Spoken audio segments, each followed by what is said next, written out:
다 함께 묵상기도 드리겠습니다.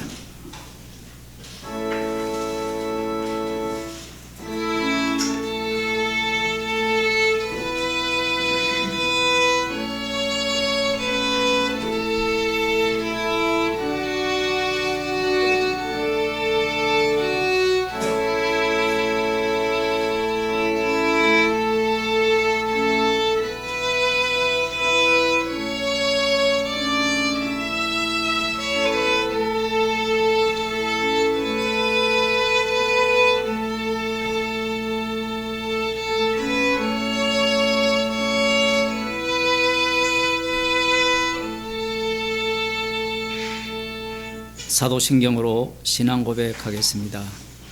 전능하사 천지를 만드신 하나님 아버지를 내가 믿사오며 그 외아들 우리 주 예수 그리스도를 믿사오니 이는 성령으로 잉태하사 동정녀 마리아에게 나시고 본디오 빌라도에게 고난을 받으사 십자가에 못 박혀 죽으시고 장사한 지 사흘 만에 죽은 자들 가운데서 다시 살아나시며 하늘에 오르사 전능하신 하나님 우편에 앉아 계시다가 저리로서 산자와 죽은 자를 심판하러 오시리라.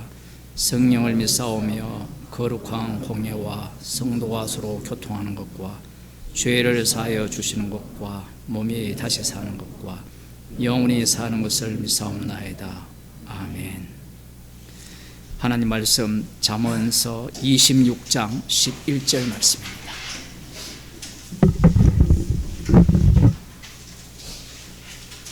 구약 성경 938쪽입니다. 11절 말씀 함께 읽도록 하겠습니다. 개가 그 토한 것을 도로 먹는 것 같이 미련한 자는 그 미련한 것을 거듭 행하느니라. 아멘. 기도하겠습니다.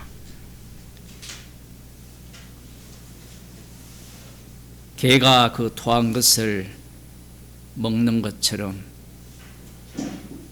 미련한 자가 개와 같다고 말씀하셨습니다. 저희들에게 성령을 부어 주셨기에 이 말씀이 우리 가운데 역사하게 하시고 십자가만을 밝히 드러내는 개 같은 자로 밝혀주심을 감사하는 주의 백성이 되게 하여 주옵소서. 예수님 이름으로 기도드리옵나이다. 아멘. 찬송가 398장입니다.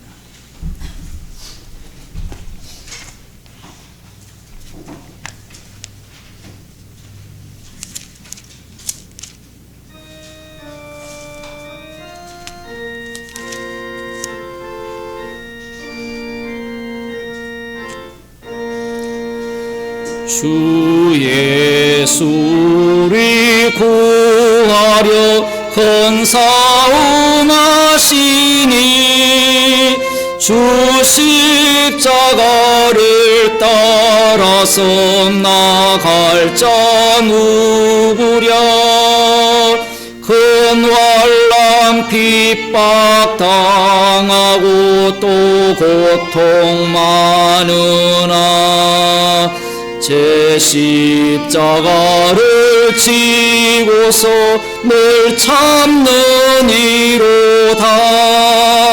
주 예수 고난 당할 때 저 원수 위하여 죄 용서함을 빈같이 또 빌 자 누구랴. 저 순교사가 죽을 때 그 원수 사하고 제 영혼 부탁했으니 주 따름니로다.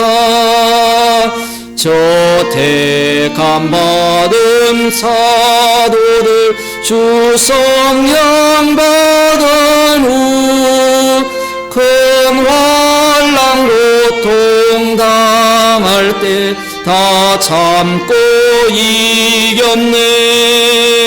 그 만 고개 넘어 하소서. 저 천성 갔으니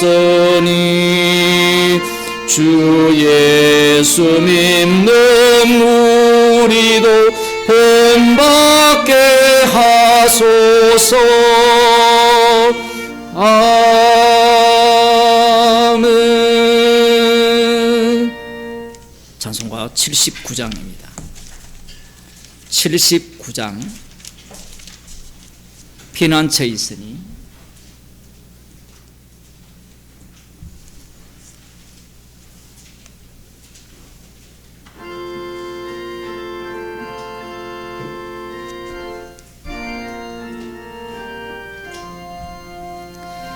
피난처 있으니 환난을 당한 자 이리 오라. 땅들이 변하고 물결이 일어나 산 위에 넘치되 두렵잡네. 이방이 떠들고 나라들 모여서 진동하나. 우리 주 목소리 한번 바라시면 전 나의 모든 것 망하겠네. 만유주 여호와 우리를 도우니 피난처요. 세상의 난리를 그치게 하시니 세상에 창금이 쓸데없네. 높으신 여호와 우리를 구하니 할렐루야. 괴로움이 심하고 환난이 극하나 피난처 있으니 여호와요. 하나님 말씀 시편 80편 1절에서 8절 말씀입니다.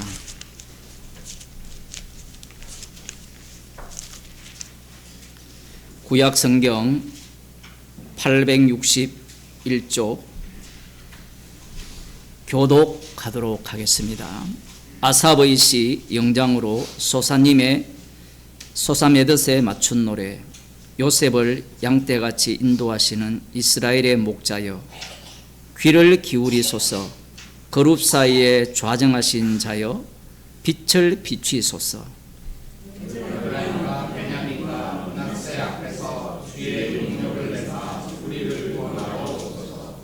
하나님이여 우리를 돌이키시고 주의 얼굴빛을 비추사 우리로 구원을 얻게 하소서. 만군의 하나님 여호와여 주의 백성의 기도에 대하여 어느 때까지 노하시리까? 주께서 저희를 눈물 양식으로 먹이시며 다량의 눈물을 마시게 하셨나이다. 그리고 우리 음색에 다툼거리가 되게 하시니 우리 원수들이 서로 웃나이다. 함께 읽겠습니다. 만군의 하나님이여 우리를 돌이키시고 주의 얼굴빛을 비추사 우리로 구원을 얻게 하소서. 아멘. 찬송가 195장입니다.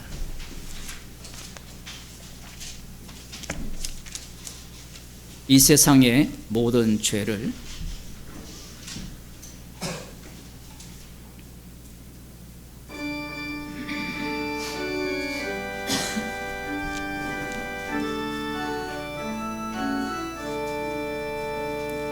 이 세상의 모든 죄를 밝히시는 주의 보혈 성자 예수고 귀한 피 찬송하고 찬송하세 주님 앞을 멀리 떠나 길을 잃고 헤맬 때에 나의 뒤를 따라오사 친히 구원하셨도다 흰 눈보다도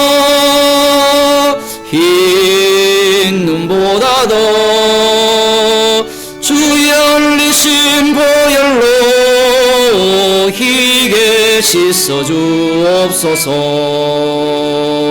가시관을 써셨으니 피로 얼굴 물드셨고 십자가의 모진 고통 나를 위해 당하시니 말로 형용할 수 없는 구세주의 구속하심 그 은혜와 크신 사랑 찬송하고 찬송하세 흰 눈보다도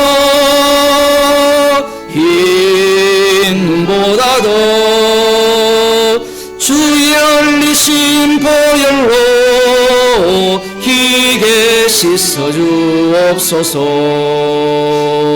아버지를 멀리 떠나 바른 길을 저버리고 여러가지 죄악으로 주홍같이 되었으니 물같은 것 가지고는 씻을 수가 아주 없네 주여 귀한 보배 피로 날 정결케 하옵소서 흰 눈보다도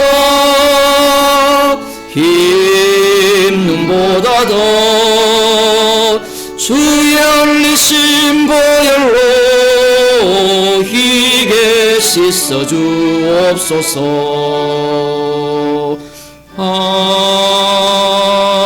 아멘. 이 시간 우리를 대표해서 전원우 집사님 기도해 주시겠습니다.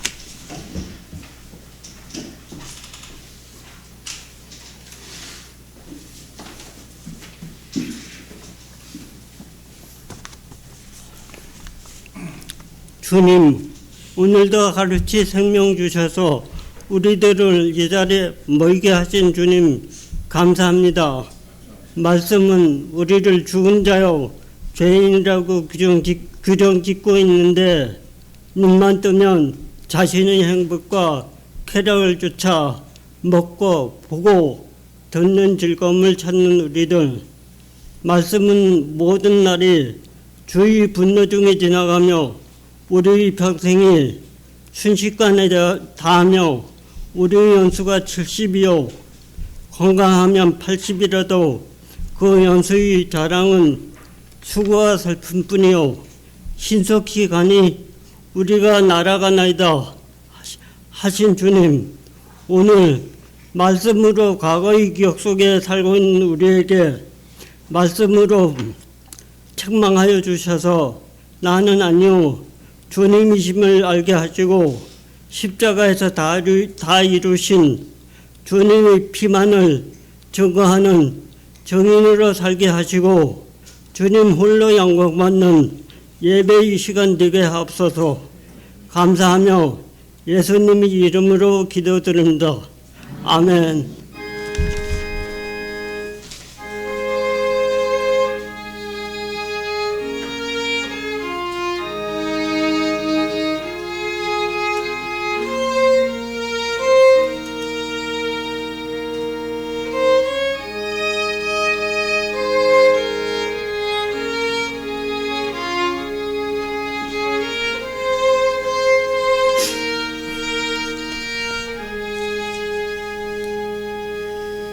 하나님 말씀 로마서 7장 7절에서 11절 말씀을 보겠습니다. 신약 성경 248쪽입니다. 제가 읽어 드리겠습니다.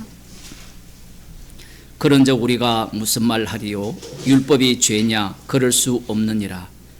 율법으로 말미암지 않고는 내가 죄를 알지 못하였으니 곧 율법이 탐내지 말라 하지 아니하였다면 내가 탐심을 알지 못하였으리라. 그러나 죄가 기회를 타서 계명으로 말미암아 내 속에서 각양 탐심을 이루었나니 이는 법이 없으면 죄가 죽은 것임이니라. 전에 법을 깨닫지 못할 때에는 내가 살았더니 계명이 이름에 죄는 살아나고 나는 죽었도다. 생명에 이르게 할 그 계명이 내게 대하여 도리어 사망에 이르게 하는 것이 되었도다. 죄가 기회를 타서 계명으로 말미암아 나를 속이고 그것으로 나를 죽였는지라. 아멘. 다시 사도 바울은 이 논쟁을 이어가고 있습니다. 율법에 대한 그 의미를 소개를 했거든요. 우리들도 율법에 대해서 많이 배웠고 들었잖아요. 그러면 이 율법의 용도가 뭐냐? 여기에서 사도 바울이 율법이 죄냐? 지금 이렇게 따지고 나오는 거예요. 이런 말을 한다는 것은 첫째 아담 안에 있는 모든 자가 이러한 시비를 걸게 되어 있는 거예요. 유대인들이 아닌 자들은 지금 이 논쟁을 몰라요. 우리는 이방인인데 어떻게 이 말에 대해서 이해를 할 수 있느냐? 이방인이 구원받는 경로는요, 유대교로 들어가야 돼요. 유대교로 들어가고 이스라엘로 들어가야 됩니다. 하이 목사님, 율법에 안 의로 구원받았으니까 유대교가 무엇이 필요하고 이스라엘이 무엇이 필요합니까? 이런 말 하는 사람들이 있죠.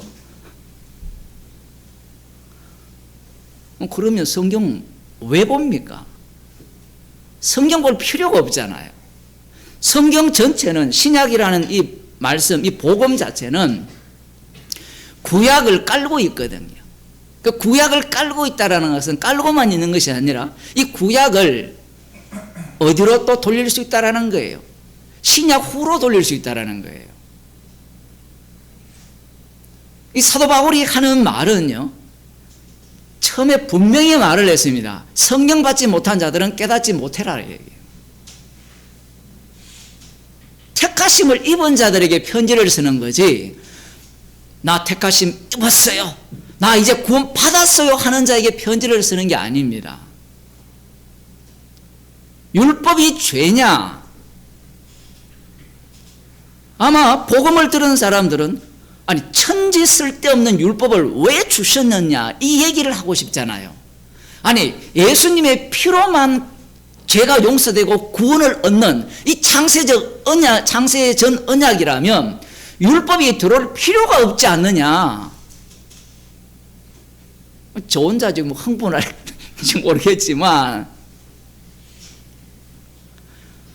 그런 사람이 한둘이가 아니에요. 목사들도 마찬가지고.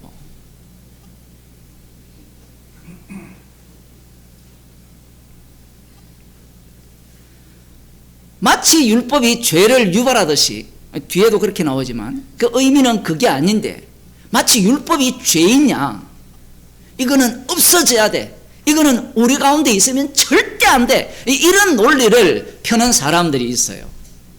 그런 사람들이 누구냐 하면 구원파입니다.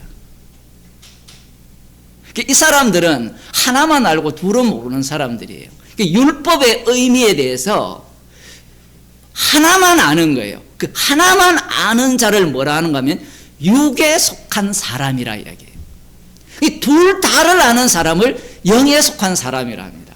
영에 속한 사람들은 육에 속한 사람이 무엇을 추구하고 있고 율법에 대해서 어떤 이해를 하고 있는지를 알면서 동시에 영에 속한 자가 이 율법에 대해서 어떤 식으로 이해하고 받아들이는가를 동시에 아는 사람이죠.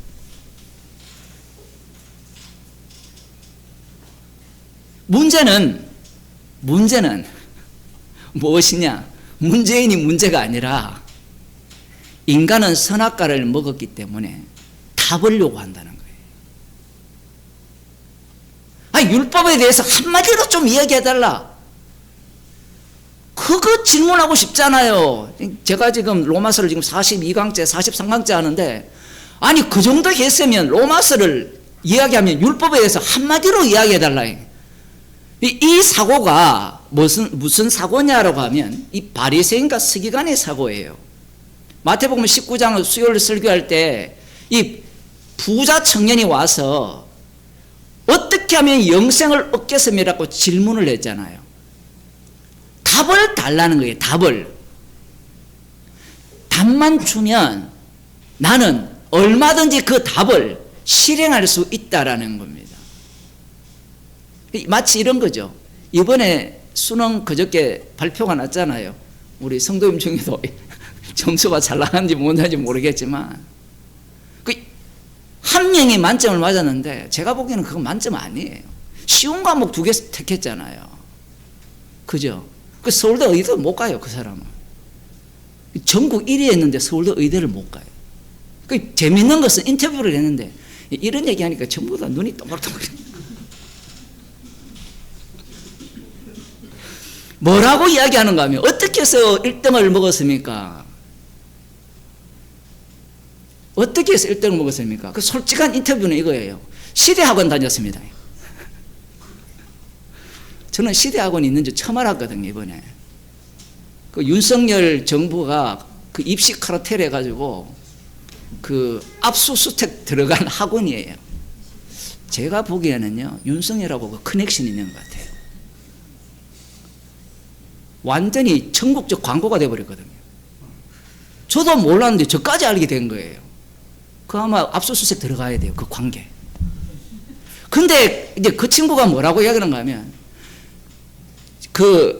다 똑같아요. 이 모든 것은 그 출제자의 의도가 뭐냐라는 거예요. 그걸 제대로 봤다라는 거예요. 출제자의 의도. 제가 오늘 아침에 그 얘기를 들었거든요.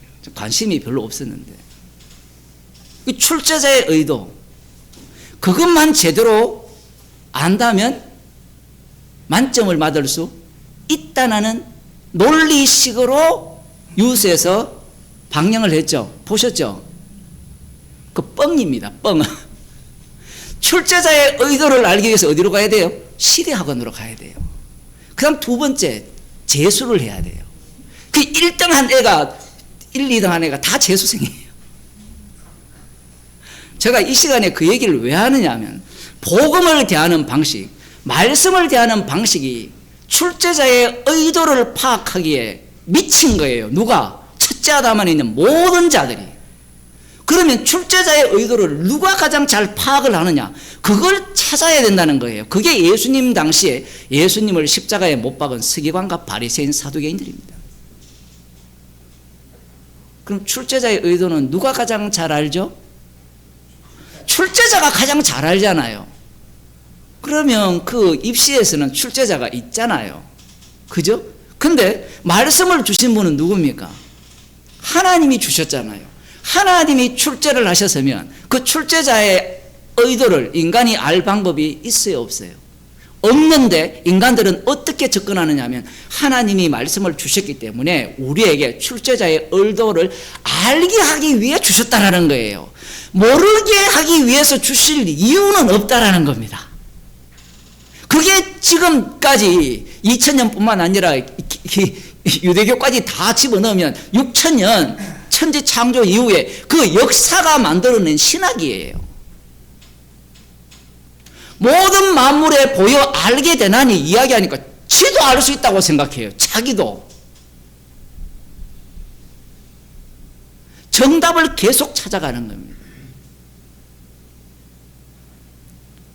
목사들은 이 로마서에 대한 스트레스가 심하거든요. 여기에 해석에 따라서 이단이냐 아니냐 그것도 갈라지고요. 설교 한번 잘못하면 이단이에요. 정답을 계속 요구하는 겁니다. 그러니 이미 신학적으로 형성된 그 제가 나온 그 대학원 같은 경우에는 개혁책이잖아요. 그죠? 흔히 말하는 여러분이 일반적으로 말하는 그 뭐 신학자들 말고 그냥 칼빈주의, 개혁주의 이것도 구분하는데 그 안에는 또 다 천개가 다 있어요. 있는데 그런 동네에서는 어떻게 이야기를 해야 되는가 하면 율법이 지금도 작동한다. 이 율법 하나도 버릴 수 없이 다 지켜야 된다고 말을 하면 이단이에요. 예수님이 십자가에서 다 이루었으니까 이것은 우리에게 어느 정도의 말씀인가 하면 겉면으로 받아야 된다는 거예요. 여러분이 그렇게 배웠잖아요. 겉면으로. 애써야 된다고 배웠지 안 지키면 지옥 간다고 배운 적이 있습니까?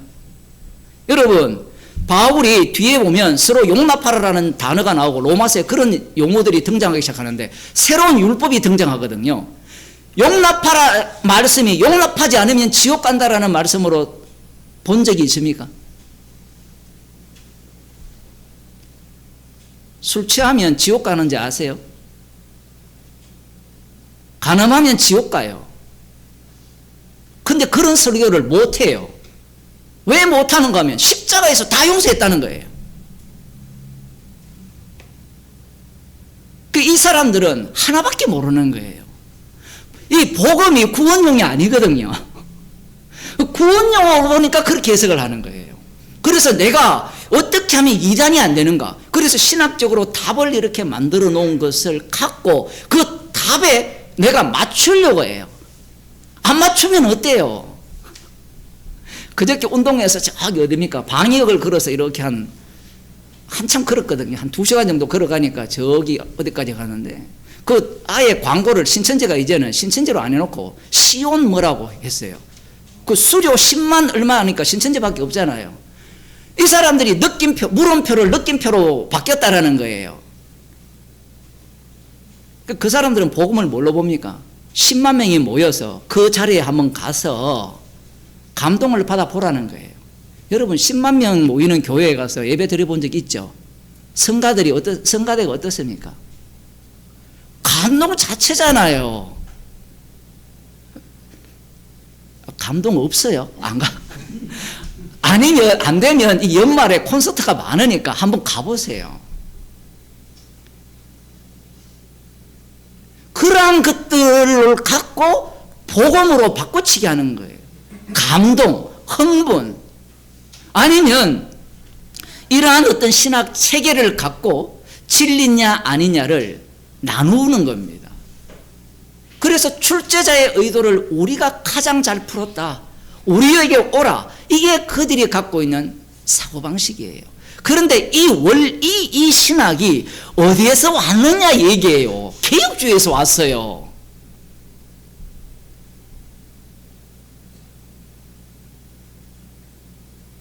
신학자들의 글들을 다 읽어보면 저는 다 안 읽어봤어요. 쭉 읽어보면 십자가 외에는 다 쓰레기다. 나의 신학도 쓰레기다. 이렇게 말하는 신학자 본 적이 없어요. 왜냐하면 그걸 부정하는 순간 내 신학 자체가 날아가잖아요. 재밌죠? 이런 표현들. 나는 정말 말씀대로 설교를 했습니다. 그러니까 내 신학이 내가 전한 설교가 제 설교도 녹취를 하잖아요. 이게 진짜 복음이다 라고 하면 이걸 어디에 반열에 올려야 되는가 하면 게시반열에 올려야 되는 거예요. 그런데 그 게시반열에 올린 자들이 알미니안도 똑같아요. 자기들 간정을 다 때려 넣었잖아요. 그게 다 게시가 되거든요. 1만 번 응답받은 조진 물리의 기도 그게 게시가 됐잖아요. 그 책 안 읽어본 사람이 있습니까? 안 읽어본 사람은 젊을 때 교회를 안 다니는 사람들은 웬만하면 다 읽어봤잖아요.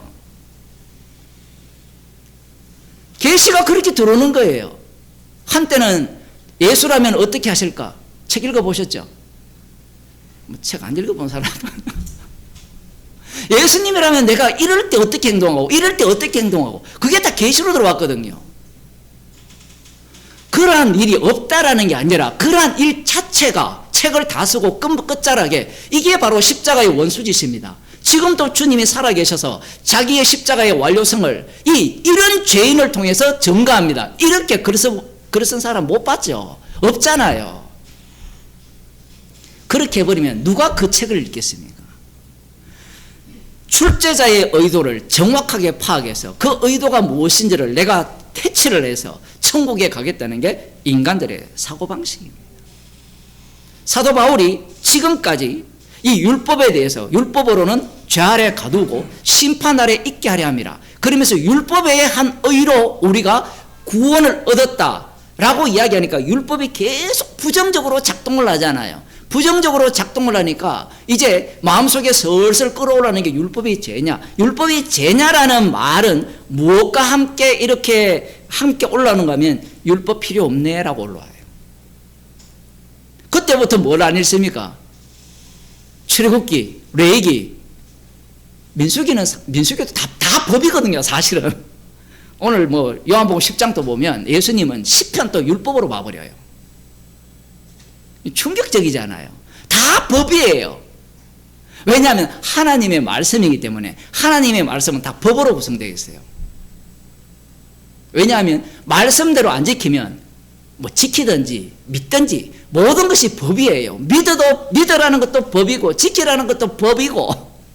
그래서 신명기를 보면 율법에 대해서 설명하는데 사건을 이야기하잖아요. 그죠? 지금 신명기 따라오시는 분들이 있잖아요. 거기 보세요. 율법에 대해서 이야기한다 해놓고 지나온 역사를 이야기해요. 역사를 이야기하면서 다 그걸 어디로 집어넣는 거예요? 율법 속으로 다 집어넣어요. 그냥 모세오경 아니면 율법서와 선지서라고 하니까 사람들은 그 내용은 율법서가 중심이고 나머지는 사건들이 배치되어 있구나, 이런 식으로 머리를 굴리는 거예요. 율법과 선지자라고 이야기하면 율법 안에 선지자가 들어가기 때문에 선지서도 다 율법 안에 들어가요.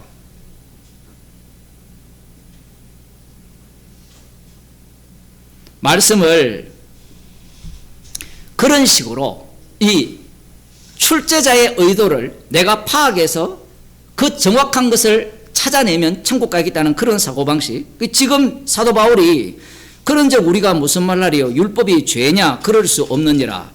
율법으로 말미암지 않고는 내가 죄를 알지 못하였으니 곧 율법이 탐내지 말라 하지 아니하였다면 내가 탐심을 알지 못하였으리라. 이 말씀보다 어려운 게 없어요. 왜 어려운 게 없느냐라고 하면 먼저 우리가 이 로마서를 이해를 하려면 사복음서를 반드시 알아야 돼요. 사복음서를 모르면 로마서가 이해가 안 됩니다. 그리고 로마서를 이해하려면 사도행전을 알아야 돼요. 로마서 따로 꺼내놓으면 해석이 안 돼요. 그런데 오늘날 신학은요, 이 신학이 분파가 다 만들어졌어요.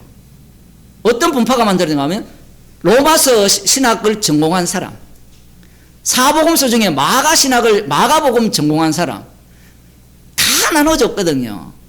이 학문의 세계도 다 나눠져 있잖아요. 심리학의 세계도 다 나눠져 있거든요. 뭐 겉에서 보면 다 똑같을 것 같은데 들어가 보면 나는 어느 분야 다 나눠져 있어요. 왜 나눴느냐 하면 밥그릇 사고 때문에 그래요. 밥그릇 사고. 복음 때문에 그런 게 아니에요. 로마서를 이해하려면 적어도 사복음서는 바탕으로 깔고 있어야 됩니다. 이 말은 제가 그냥 지식을 깔아라 이야기 아니라 성령이 없으면 해석이 안 된다 이 얘기입니다. 사복음서가 해석이 안 되는데 로마서가 해석이 되겠어요? 먼저 이 산상설교를 봅시다. 예수님께서 마태복음 7장에서 산상설교를 마치시면서 이런 말씀을 하십니다. 무시무시한 말씀을 하시는데, 이 반석 위에 세운 집과 모래 위에 세운 집을 예를 듭니다. 그 전에 하신 말씀이 이 내용이에요. 15절부터 거짓 선지자들을 삼가라. 양의 옷을 입고 너희에게 나오나 속에는 노략질하는 일이라. 이렇게 말씀했습니다. 양의 옷을 입고 왔는데 속에는 노략질하는 일이라. 자, 그리고 뒷부분에 봅시다. 24절, 그러므로 누구든지 나의 이 말을 듣고 행하는 자는 그 집을 반석 위에 지은 지혜로운 사람 같으니, 예수님의 말씀을 듣고 행하는 사람은 반석 위에 집을 지은 지혜로운 사람이라고 했어요. 자, 이 말씀과 양의 옷을 입고 너희에게 나온 사람을 이렇게 매치를 시켜봅시다. 양의 옷을 입었다라는 것은 듣고 행하는 자일까요? 아니면 듣기는 듣는데 행하지도 않는 자일까요?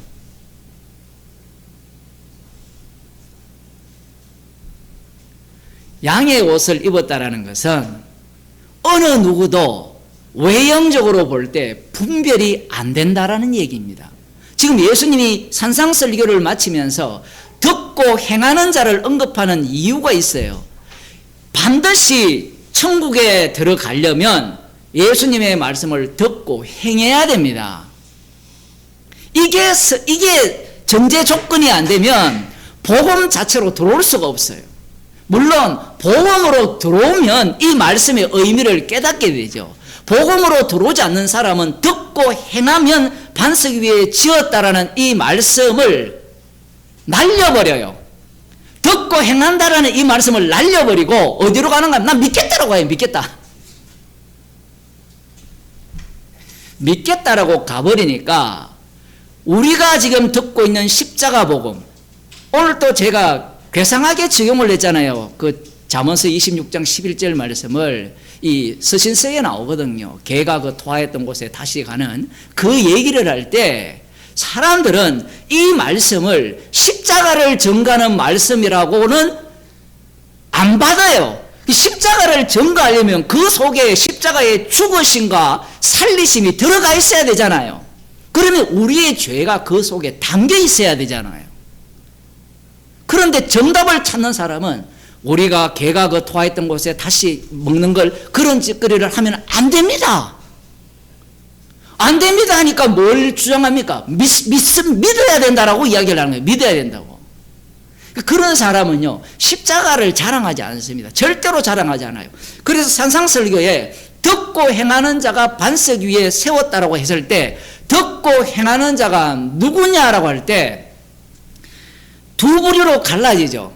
여기에는 뭐 양과 염소가 나오지 않지만 여기에서 양의 옷을 입고 나왔는데 속에는 노략질하는 일인데 그 좋은 나무가 좋은 열매를 맺고 그 예를 쭉 하거든요. 그건 누가 모릅니까?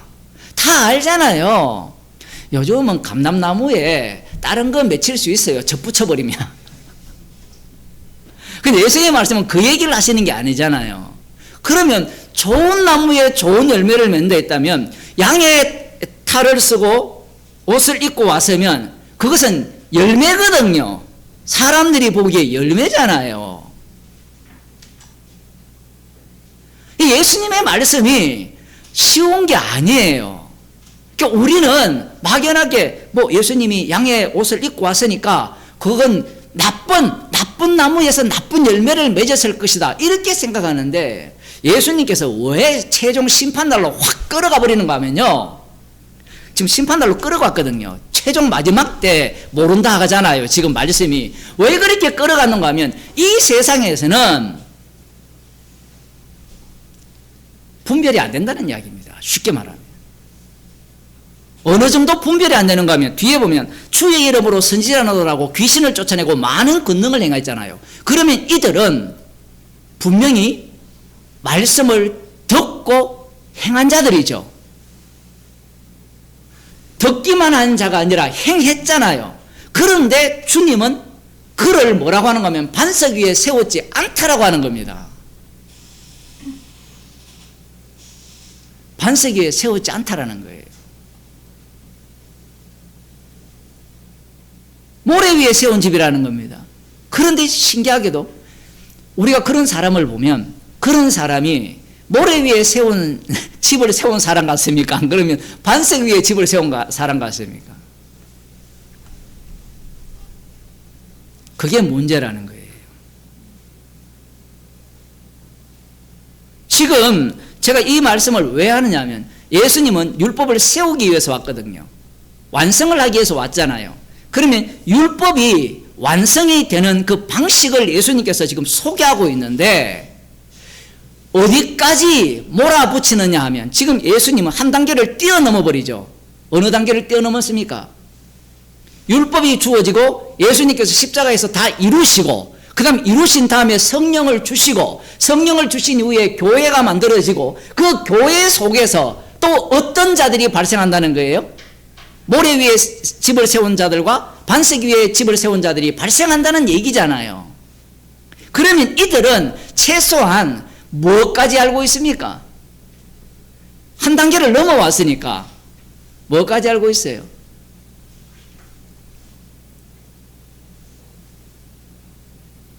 주의 이름으로 해야 된다는 거. 먹든지 마시든지 다 누구의 이름으로 하라?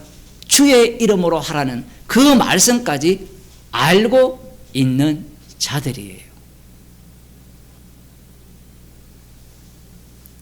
문제는 이 말씀을 무엇으로 받았습니까?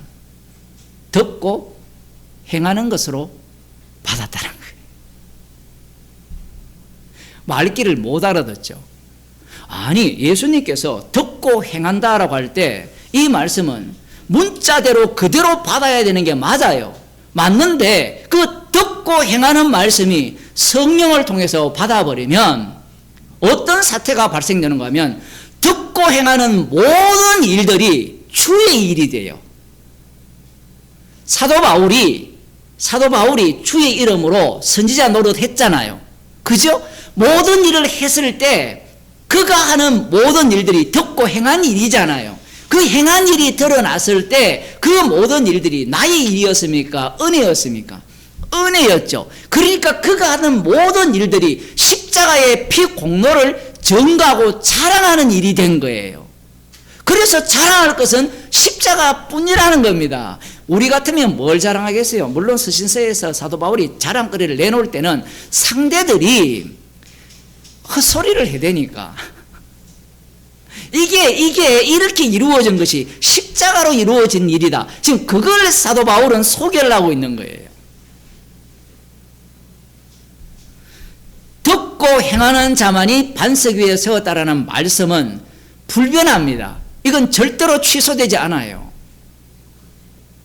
이 말씀은 무엇과 연결이 되는가 하면 이거는 다 들었을 겁니다. 산성설교는 시내산에서 율법을 주신 그분이 지금 이곳에서 율법을 주시는 겁니다. 그 동일한 분이 율법을 주신 거예요.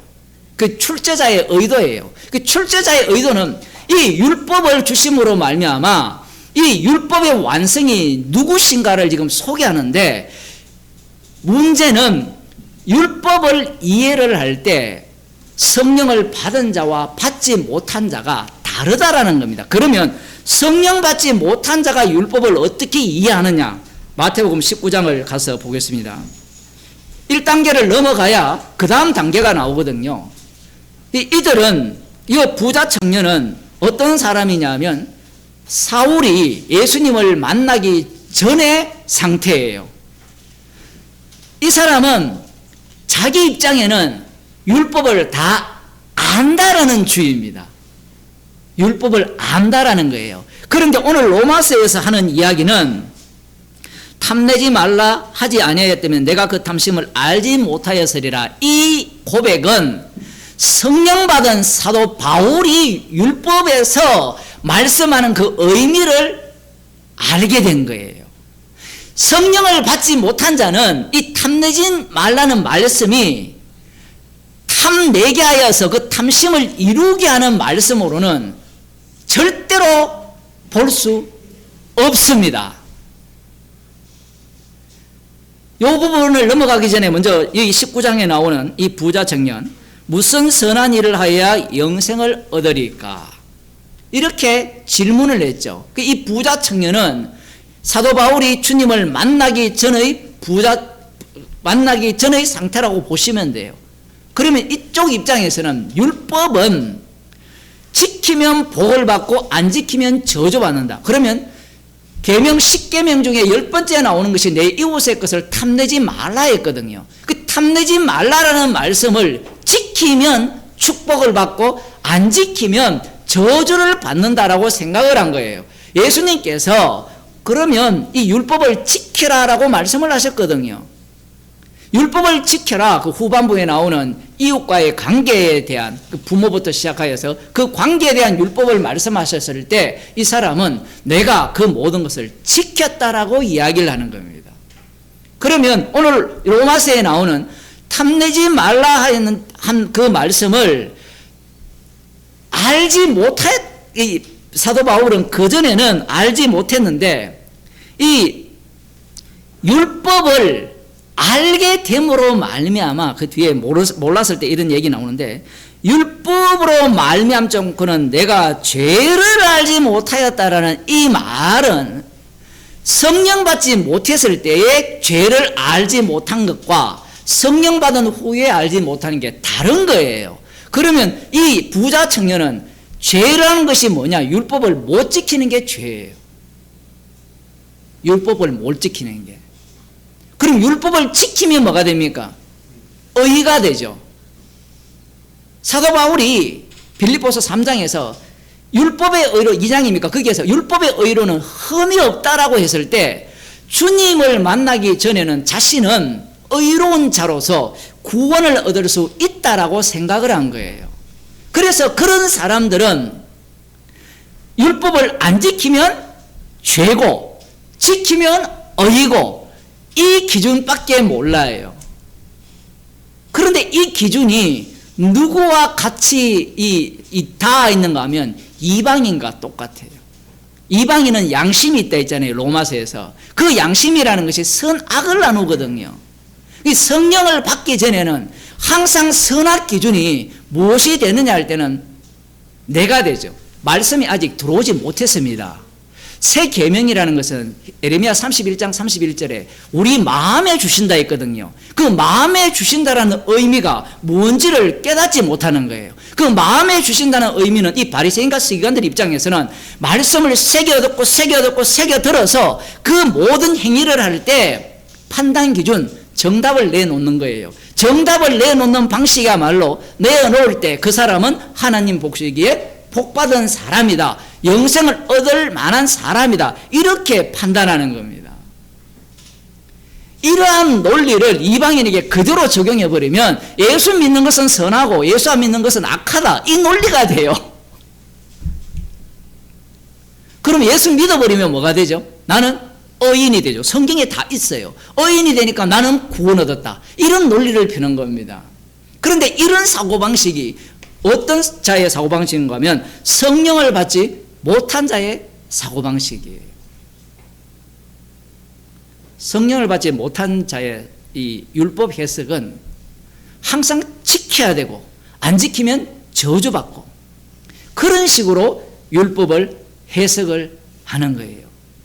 그런데 이 사도 바울이 다시 로마서로 돌아와서 율법으로 말미암자고는 내가 죄를 알지 못하였으니 곧 율법이 탐내지 말라 하지 아니하였으면 내가 탐심을 알지 못하였으리라.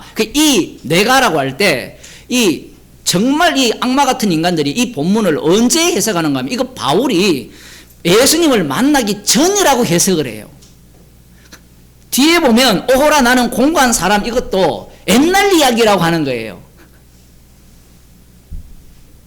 그러니 로마서를 촘촘하게 해석이 안 해온 겁니다. 구원용으로 해석이 한 거예요. 그래서 이 율법에 대해서 어떻게 제대로 해석하느냐. 당신이 이제 십자가의 피로 다 용서받았으니까 죄책감 가지지 마라. 이 말은 다 맞는 말을 하거든요. 십자가 안에서 살기 때문에 십자가밖에 밝히 안 보이기 때문에 우리가 무슨 짓을 해도 괜찮다는 이야기예요. 그게 십자가 사랑 안에 가는 건데 이 사람들은 십자가를 빼는 거예요. 계속해서 십자가를 이용하는 겁니다. 바울이 지금 이 말을 하는 것은 율법이 탐내지 말라 했거든요. 출애굽기 20장을 봅시다.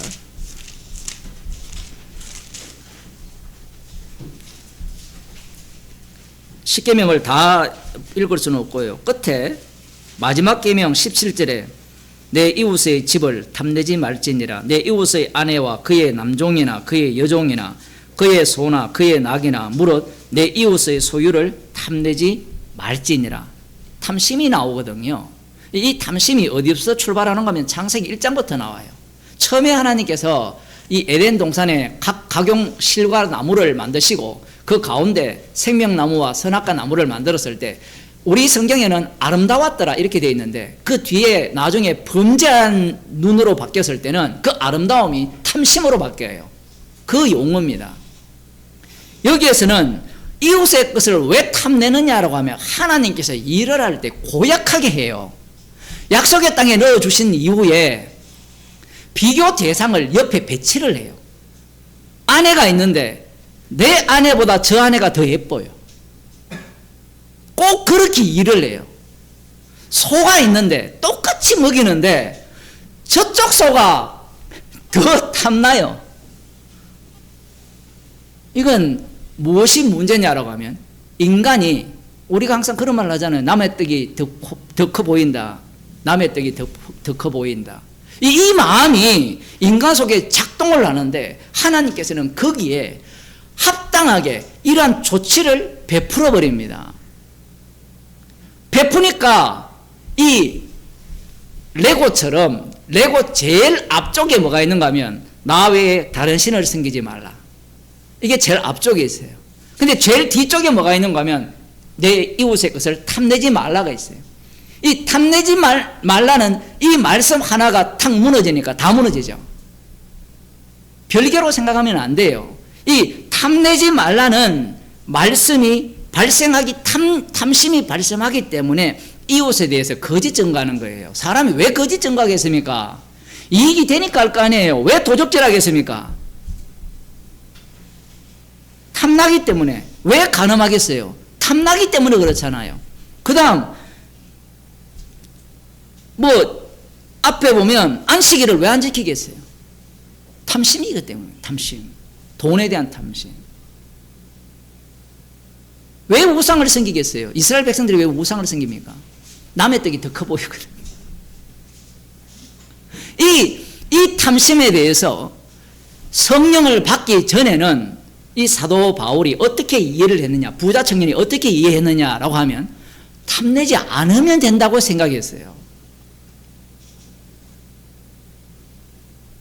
그러면 우리는 여기에 보면 아내와 남종이나 여종이나 그의 소나 그의 낙이나 물은 내 이웃의 소유를 탐내지 말지니라 했으니까 어떻게 이게 가능합니까? 묻잖아요. 그 가능한 걸 지킨 자들이 바리새인과 서기관이에요. 안 믿으시는 분위기인데 그런 도인들이 있어요. 오죽하면 예수님께서 너희 의가 바리새인과 서기관보다 낫지 않으면 천국에 못 간다고 하시는 거, 그 이유를 알아야 돼요. 우리는 자꾸 못 지킨다 이것만 생각을 하잖아요. 그게 아니에요. 문제는 사도 바울이 이걸 했는데 예수님이 네 재산을 다 팔아 가난한 자에 주고 나를 따르라 한 거예요. 성령을 받지 못한 사람은 뭐라고 생각하는가 하면 이 부자 청년에게 말씀하신 것처럼 그래 재산을 다 팔고 가난한 자들에게 주고 그러면 하늘에서 상급이 있고 크고 그 다음 예수님을 따르면 되겠네요 라고 생각하는 거예요. 그게 바로 성령 못 받은 자들의 대표 케이스입니다. 이 지옥 가는 1번이에요. 그게 제자들이거든요. 성령 못 받은 자들은 그렇게 해석을 해요. 그러면 성령 받은 자들은 어떻게 해석하느냐?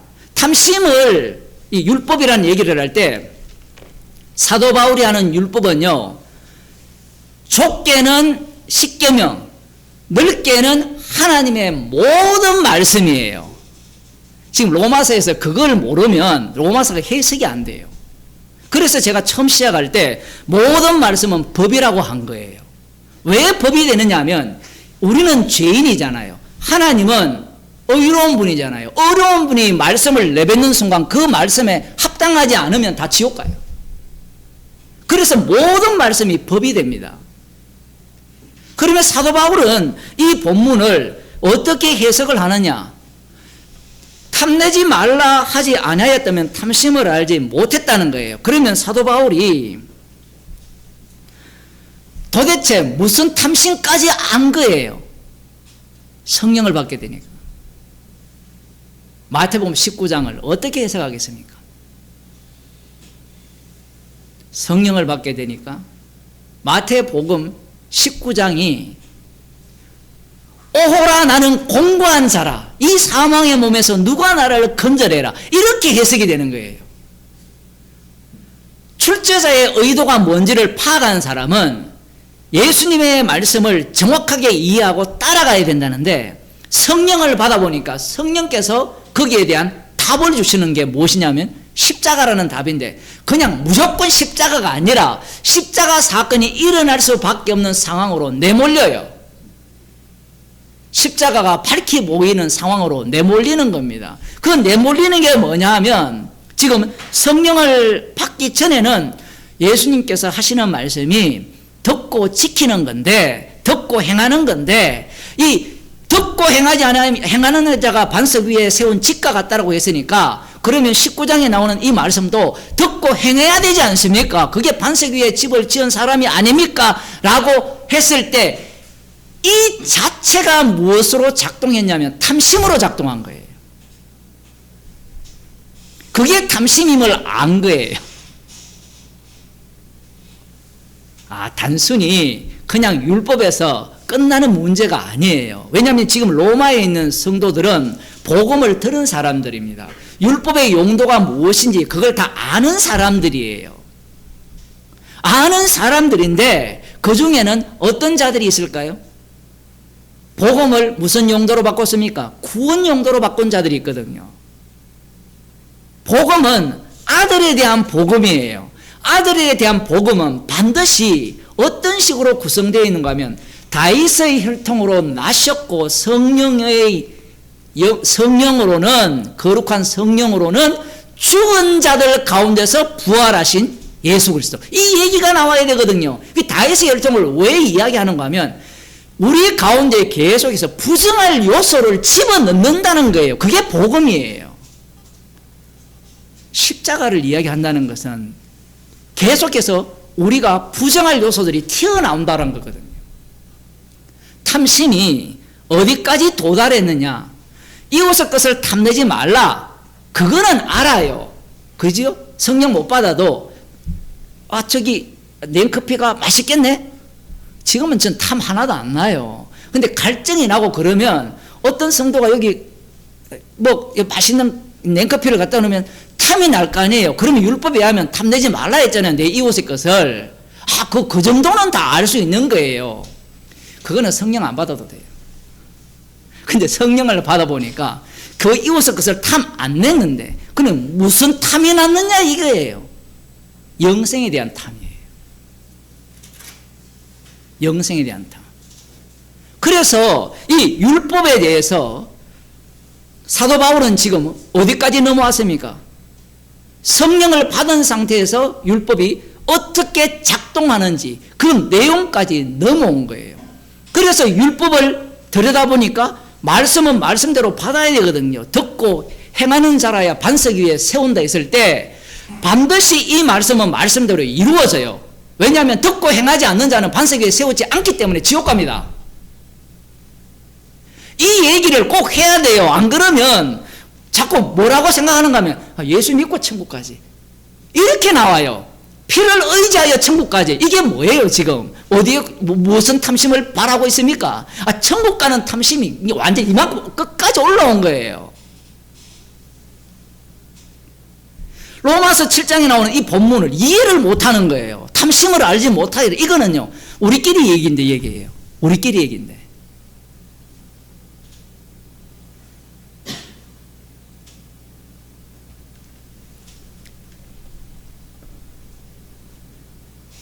이 사도 바울이 이 내용은 예수님을 만났을 때 과거가 새롭게 완전히 재질서 잡힙니다.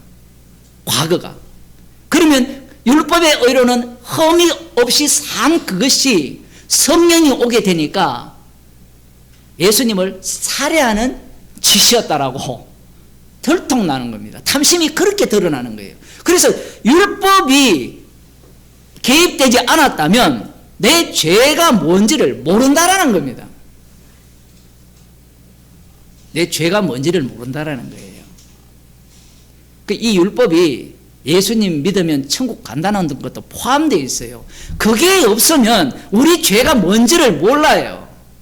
사도 바울은 거기까지 끌어당기는 겁니다. 그 이 정도 되면 그 어쩌란 말이냐. 처분 받았잖아요, 성도는. 그래서 사도 바울이 항상 완료형으로 시작하거든요. 예수님께서 십자가에서 다 이루셨기 때문에 그 완료성 속에 성도를 집어넣어서 그 속에 너희들이 함께 매장당했다면 그 매장당한 자는 이 말씀으로부터 나는 이쪽이야, 나는 저쪽이야가 아니라 나는 책망받는 자로 드러나게 돼 있어요. 아까 우리 전 집사님이 그런 시편을 인용해서 우리가 날아간다 하잖아요, 세월이. 그럼 난 알아요가 되면 스테이지가 되잖아요. 그럼 지옥 갑니다. 날아가는 것을 아는 나는 어떤 탐심을 내고 있느냐라는 거예요.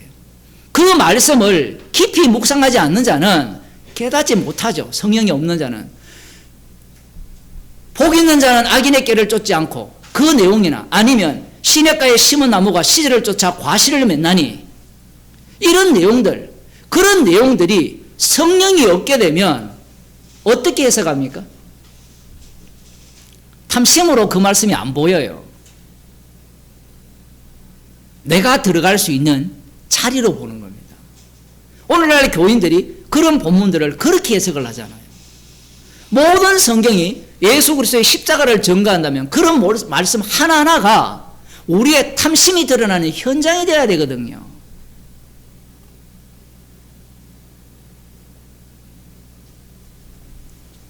그러나 죄가 기회를 타서 계명으로 말미암아 내 속에서 각양 탐심을 이루었나니, 이건 성령 받지 않는 사람은 몰라요.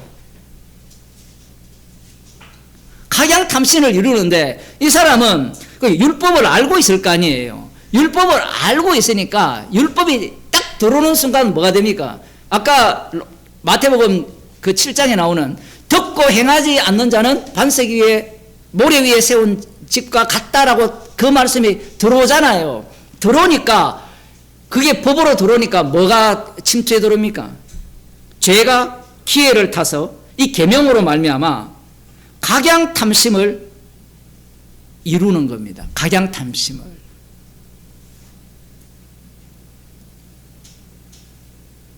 각양 탐심을 이루는 게 당연한 거예요. 지금 그 탐심을 없애라는 이야기가 아니에요, 사도 바울이. 주님이 죄인을 부르러 왔잖아요. 그 죄인을 부르러 온 걸 이 취소한 적이 있습니까? 예? 취소한 적이 있습니까? 주님이 부활을 하셨으면 부활의 영을 주셔야 되는데 왜 그리스도의 영을 줍니까?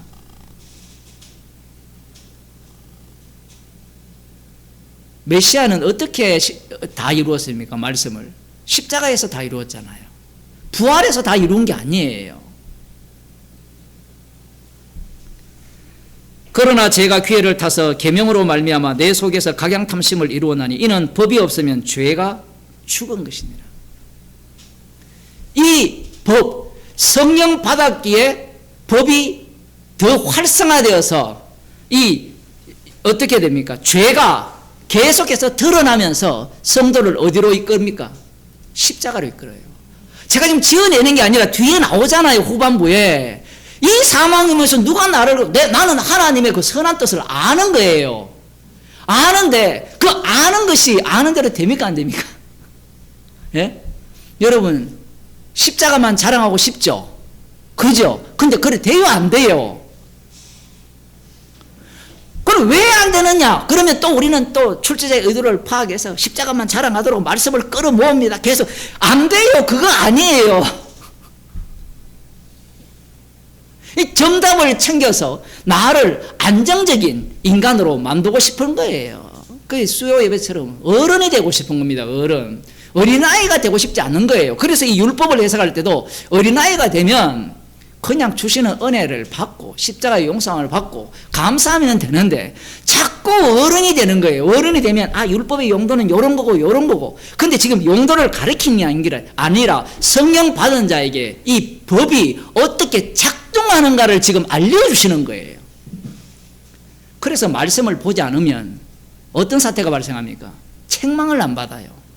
그래서 제가 계속해서 말씀드리잖아요. 설교 듣는 것도 귀합니다. 그런데 성경을 좀 보시란 말이에요. 성경을 읽게 되면 우리가 얼마나 악마적인가를 보게 돼요. 우리는 정답을 찾아내려고 하니까 성경이 어려운 거예요.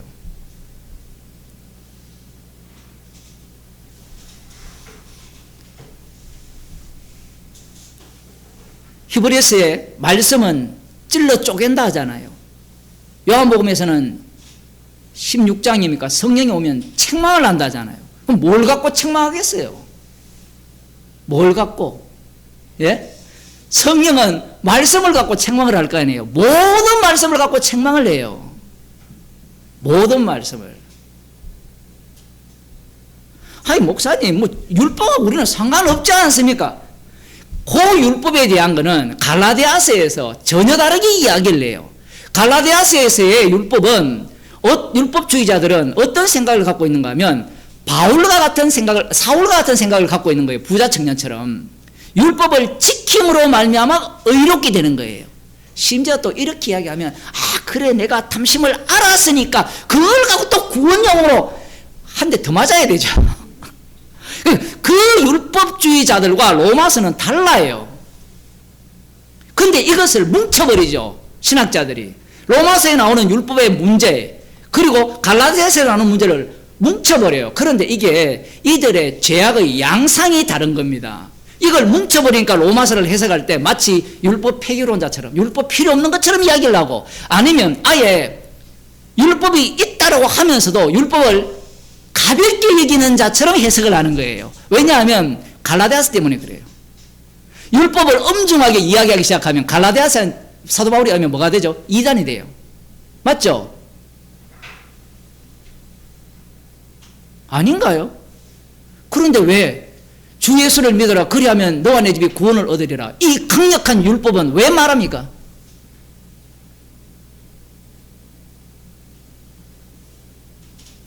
완전히 사기꾼들이에요. 자기도 복음을 모르면서 가짜 복음을 유포하는 거예요. 성경 말씀을 우습게 만들어버렸어요. 모든 말씀은 하나님의 감동으로 됐다면 성령의 감동이라면 모든 말씀 하나하나가 십자가 사건의 현장으로 성도를 이끌게 돼 있죠. 우리가 구약을 보면 그렇잖아요. 천지 창조부터 십자가 사건으로 보잖아요. 저만 그렇게 보는 게 아니잖아요. 사도 요한이 그렇게 보잖아요. 모든 것이 창세전 언약까지 가버리면 십자가 언약으로 모든 것이 진행이 되잖아요. 십자가 새 언약을 위한 세상임이 밝혀지잖아요. 그러면 그 십자가의 피능력이 모든 말씀 속에서 계속해서 드러나잖아요.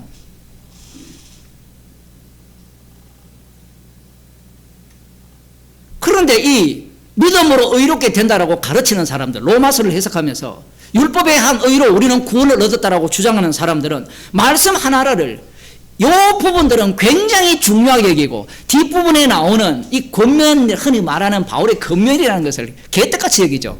제가 고급 말을 쓰려고 해야 되는데 요즘은 개라는 말도 고급이잖아요. 그죠? 옛날 세대는 이해를 못하는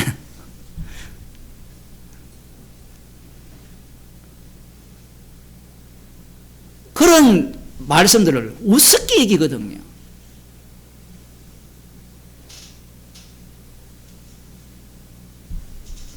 남을 속이면 지옥 갑니다.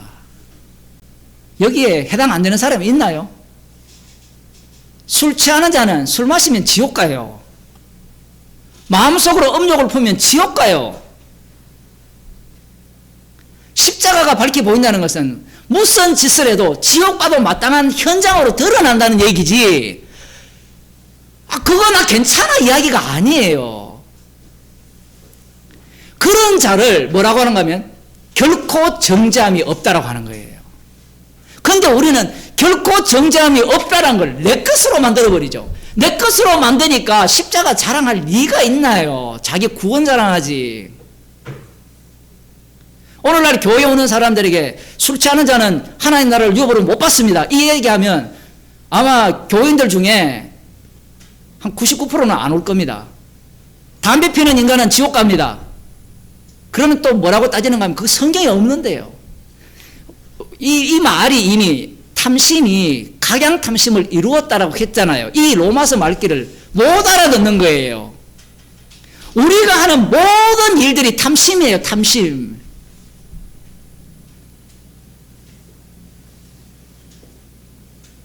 탐내지 말라. 이 골로새서 3장 5절에서는 탐심을 우상 숭배라 했잖아요.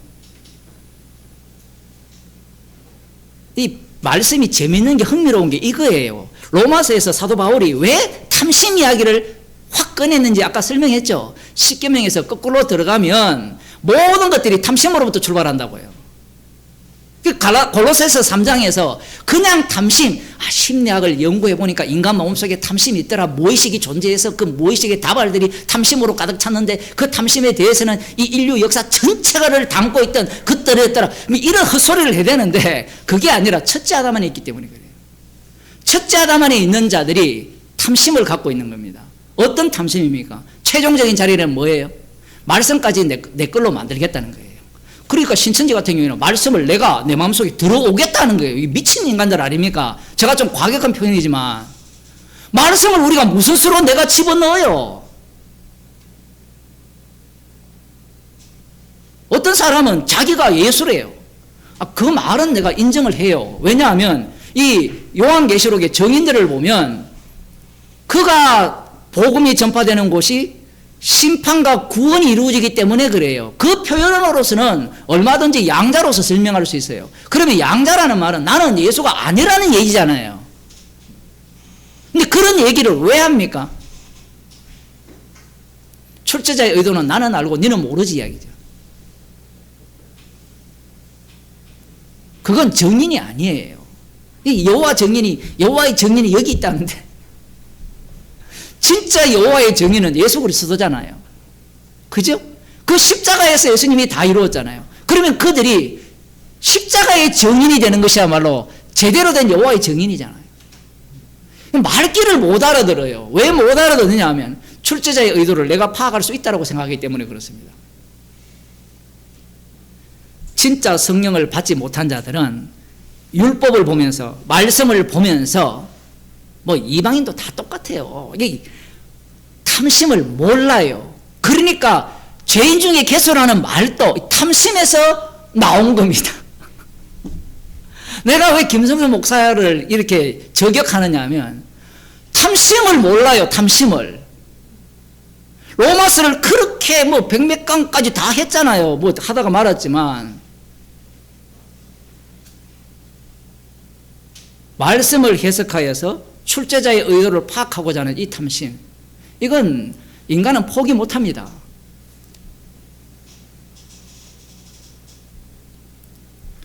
사도 바울이 율법을 날리지 않고, 주님이 율법을 날리지 않는 이유는 이 율법이 없으면요 죄가 안 드러나요. 말씀이 없으면 책망받을 거리가 없다니까요. 책망받을. 그럼 뭘로 책망받는가 하면요, 자기가 다시 이방인으로 돌아가요. 이 복음을 들을 때는 성경 열심히 있다가 다시 어디로 가는가 하면 이방인 돌아가서 내 생각에 이게 선해, 이게 나빠. 물론 성령께서는 그게 죄라고 또 지적을 하시겠지만, 이 말씀을 우리가 날마다 복 있는 자는 말씀을 주야로 묵상한다라는 이 의미가 그렇게 작용이 되고 적용이 되는 거예요.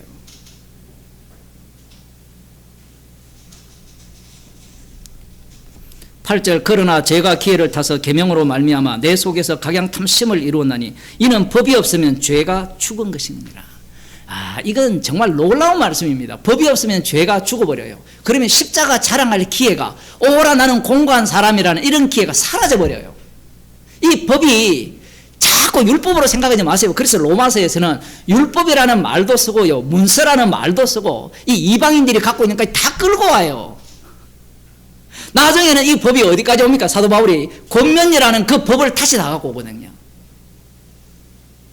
다 갖고 와버리면 어떤 사태가 발생하는가 하면요, 그 말씀은 말씀대로 있게 되면 그 말씀대로 살기를 원하는 내가 있을 거 아니에요.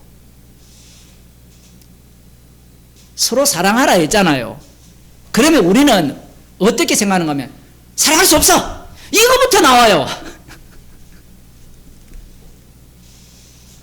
이 말은 난 정답 알고 있으니까 나 십자가만 자랑할래. 그 말도 괜찮아요. 그러면 십자가만 자랑할래라고 하면 나는 사랑할 수 없는, 내 밖에 사랑하지 않는 죄인으로 드러나야 될 거 아니에요. 그래서 주님이 이 우리를 광야 생활을 하는 이유는 우리가 갖고 있는 이 용서받은 그 죄의 깊이를 다 퍼내기 위함이에요. 그걸 다 퍼내야 돼요. 그 퍼내야 어디에 참여합니까? 주님의 부활에 참여하게 되어 있어요. 그게 그리스도의 사랑의 깊이와 넓이를 알아가게 원한다는 그게 사도 바울의 기도요. 주님의 기도입니다. 우리는 정반대잖아요. 정답만 알아챙기는. 그래서 네 탐심만 드러나는 겁니다. 지금까지 기독교가 인간의 탐심을 자극하면서 그 탐심을 이루라고 계속 주니까 그 탐심을 누가 가장 정확하게 제대로 제공하느냐에 따라서 사람들을 끌 수 있는 거예요. 그걸 누구라는 거면 양의 옷을 입은 속에서 노력하는 일이라는 거예요. 이 노력하는 일의 특징이 뭐냐면 듣고 행하는 자입니다. 충격적이지 않습니까? 사도 바울과 같은 똑같이 일을 한 자가 있다 칩시다. 요한 3서에 나오는 이름 또 맨날 잊어버려요. 드메트리온, 그 사람을 보게 되면 똑같이 복음을 전했거든요. 똑같이 복음을 전했는데 사람들의 육에 속한 사람들은 이 바울과 그 사람을 보면서 비교할 거 아니에요. 그러면 누가 성공했을까요? 디오드레베입니까? 그 사람 같은 경우에는요, 교회가 제대로 됐어요. 근데 사도 바울을 보면 어때요? 교회가 안 돼요. 아니, 교회가 되려면 나를 따르라가 돼야 되는데, 이거 바울은 뭔가 하면 맨날 십자가 이야기한다는 거예요. 십자가 이야기한다는 거는 교인들을 좀 나쁘게 표현하면요, 조진다는 겁니다. 물론 사도 바울이 칭찬을 하긴 해요. 그 칭찬을 시켜내놓고 하는 말이 그건 주님이 한 일이야. 네 일 아니야. 이것도 한 대 쪼개버리고 그러면서 수없는 책망을 쏟아내는 거예요. 그렇다고 해서 이 책망한다고 복음이라는 이 얘기는 아니에요. 그걸로 몰아가서 사람을 쫄게 해가지고 자기 말을 듣게 할 수도 있잖아요. 그것도 복음이 아닙니다.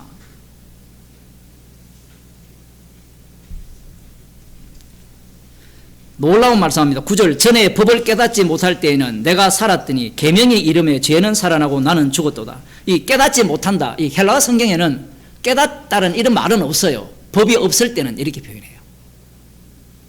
놀라운 표현이거든요. 사도 바울이 주님을 만나기 전을 뭐라고 표현하면 법이 없을 때라고 표현을 해요. 아마 이렇게 해석하는 사람은 아무도 없습니다. 제가 알기로는. 이 법이 없을 때가 되면 이 유대인들이 어디에 합세하는가 하면요, 법이 없는 자들이 누구였어요? 이방인들이었죠. 그 로마서에 나오잖아, 이방인들. 그러면 법이 없을 때는 하나님이 그들을 어떻게 하셨습니까?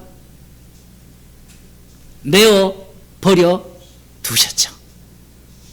이 내어 버려 두심이 누구냐 하면 사울이었고 부자 청년이라는 거예요. 아, 이게 너무 놀랍지 않습니까? 법이 없을 때라고 할 때는 율법을 내가 모를 때, 우리가 생각하는 모를 때가 아니라 성령을 받고 난 뒤의 법과 성령을 받기 전의 법이 달라져요. 법이 없을 때는 죄가 죽었잖아요. 죄가 죽었으니까 자기는 죄인입니까? 의인입니까? 의인이에요. 왜냐하면 율법의 의로는 흠이 없는 자로 살았잖아요. 야, 사도 바울이요, 이 유대인들을 거의 완전히 너무 심하게 공격해버린 거예요. 그래서 나중에 그러면 유대인의 나음이 무엇이냐 이 얘기가 나오잖아요. 나음을 쭉 얘기해도 그게 나은 게 나은 겁니까? 성령을 받으니까 나음이 맞죠. 죄가 더한 곳에 은혜가 넘친다는 이 논리가 들어오는 거예요. 뭐 알아들을 사람은 알아들읍시다. 얼마나 놀랐습니까? 감격적입니까 이게. 우리는 나음이 무엇이냐면 어드밴티지라고 생각하잖아요.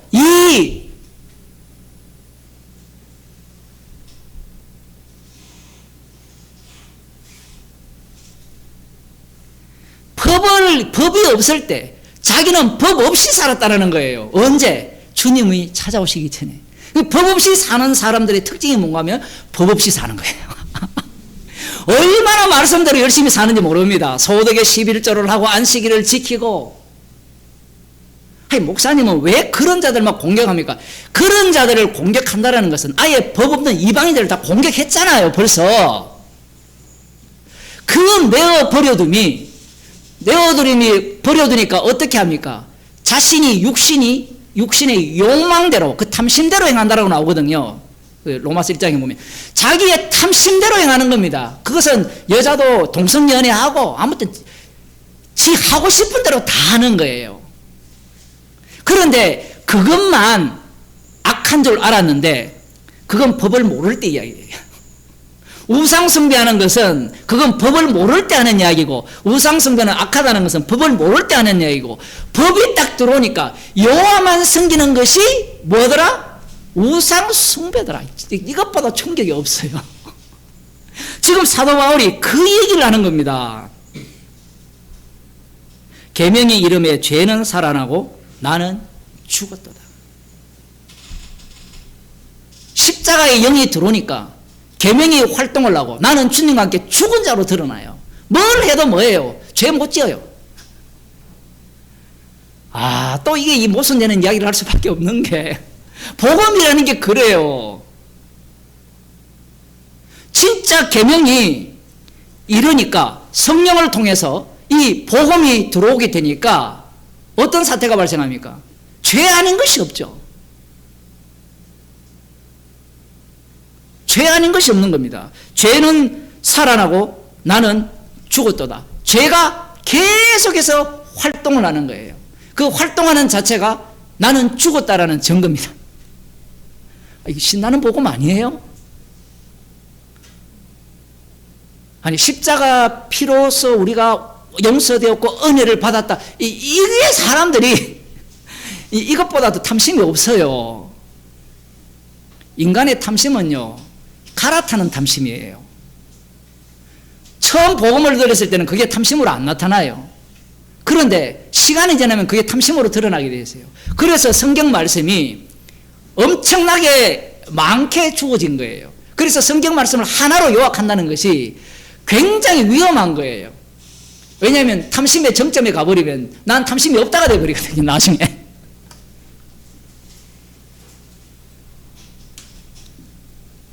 생명에 이르게 할 그 계명이 내게 대하여 도리어 사망에 이르게 하는 것이 되었도다. 이건 성령 받지 않고는 알 수 없는 거예요.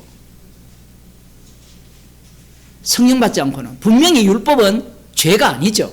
분명히 생명에 이르게 하는 법인 걸 다 알아요. 그런데 그 법이 주어지니까 어느 누구도 갈라디아서에서는 온갖 율법을 항상 지키지 아니하면 율법을 범한 자라 이렇게 표현을 했고, 지금 로마서에서는 그 계명에 대하여 생명에 이르게 할 그 계명이 내게 대하여 도리어 사망에 이르게 하는 것이 되었도다.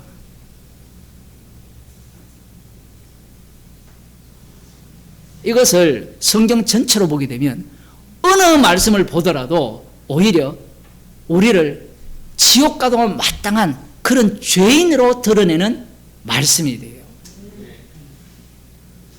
얼마나 이게 기쁘고 복된 소식입니까? 뭘 하라는 게 아니에요.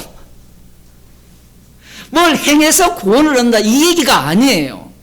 그래서 사도 바울의 말씀이, 성경 말씀이 어려운 이야기가 뭔가 하면요, 성도를 말씀의 세계로 끌고 가요. 참 이게 다시 말씀드리면 이스라엘 백성들에게 율법을 주시잖아요. 그럼 율법을 주시면 율법의 세계로 끌고 가는 길이 광야예요. 그러면 그 세계는 율법이 원래 주고하자 하는 그 취지, 유월절 어린 양의 피가 드러나려면 죄가 나와야 되죠. 죄는 어떤 죄가 나야 됩니까? 하나님과 싸움을 해서, 지난주 금요일 했죠. 하나님과 싸움을 해야 돼요. 싸움을 해가지고 이겨버려야 돼요. 그 이긴 현장이 진멸당한 현장이에요. 그게 야곱이 이스라엘 되는 과정이잖아요. 생명이 보존되었잖아요. 그래, 너희들 이겼냐? 그게 이겼냐? 그 이김이 너희의 이김이냐? 생명의 보존이 너희를 위한 보존이냐 이 얘기예요.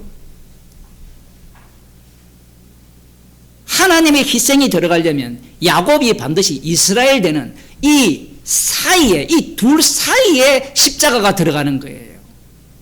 그것을 남기는 방식이 지금 주님이 이렇게 처리하는 방식이에요.